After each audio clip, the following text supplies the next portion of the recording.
Hello बच्चों, let's read the question. The question says 50 ml of each gas A and of gas B takes 150 and 200 seconds respectively for infusing through a pinhole under the similar condition. If molar mass of gas B is 36, the molar mass of gas A will be.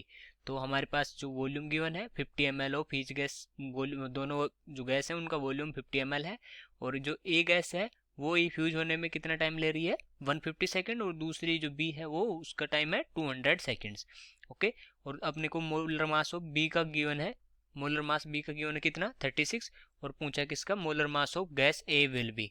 तो हमें हमसे पूछा है molar mass of gas ए, और option है हमारे पास 32, 22, 20.2, 96, 128। Okay, सबसे पहले हम लिखते हैं इस क्वेश्चन के लिए की कॉन्सेप्ट, और इस क्वेश्चन का जो की कॉन्सेप्ट होगा वो क्या हो जाएगा, grams law,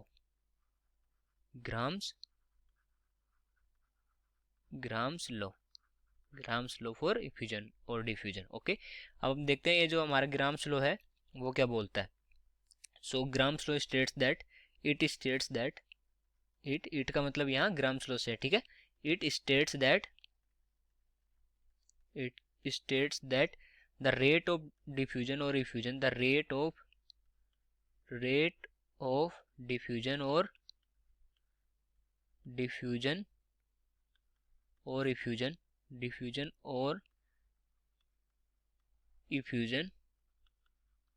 of a gas is inversely proportional to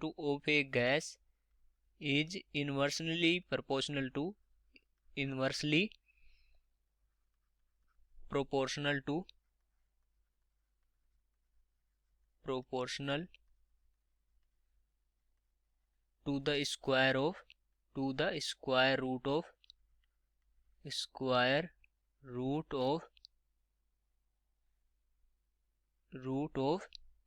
of its molecular weight,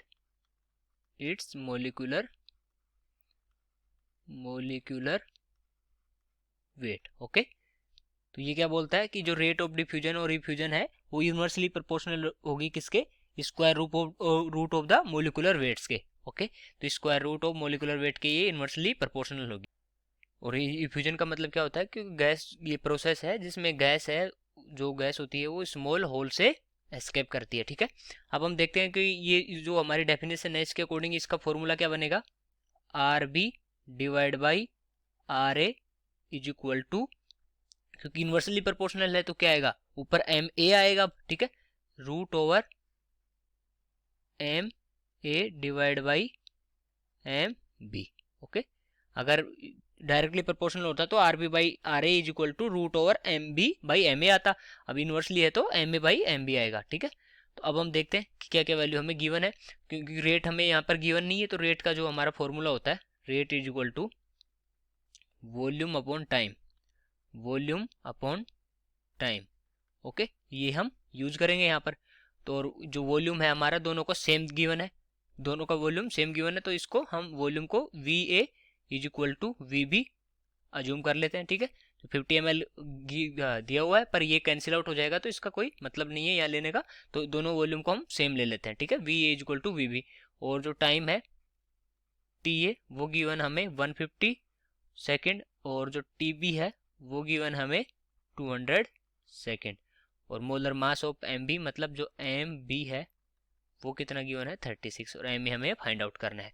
तो आर बी क्या हो जाएगा, T V B by T B, okay, R B हो जाएगा हमारा V B by T B divide by क्या आ जाएगा हमारा V A by T A, okay, is equal to root over M A by, यहाँ से एम बी की वैल्यू बाद में पुट कर लेंगे, पहले एम बी लिख लेते हैं, अगले स्टेप में इन सब की वैल्यू पुट कर लेंगे।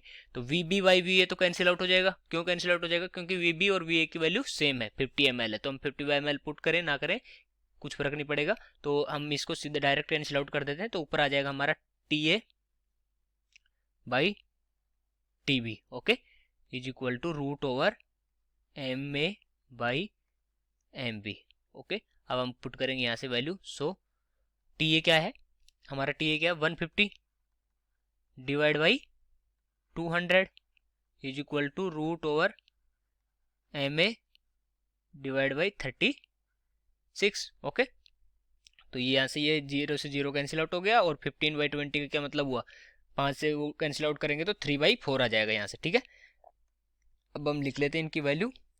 तो क्या हो जाएगा, M A divide by 36 is equal to क्या आ जाएगा, अगर इसका रूट हटाएंगे तो यहाँ पर स्क्वायर करना पड़ेगा, और उधर क्या था 3/4, तो वो हो जाएगा 3 का स्क्वायर 9 डिवाइड बाई 16।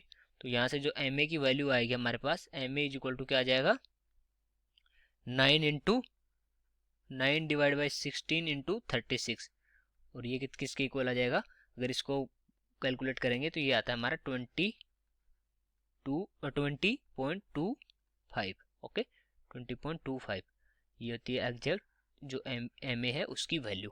तो इसके अकॉर्डिंग अगर हम ऑप्शन देखें तो हमारा कौन सा ऑप्शन करेक्ट हो जाएगा, बी ऑप्शन करेक्ट हो जाएगा। So I hope you understood it well. Best of luck.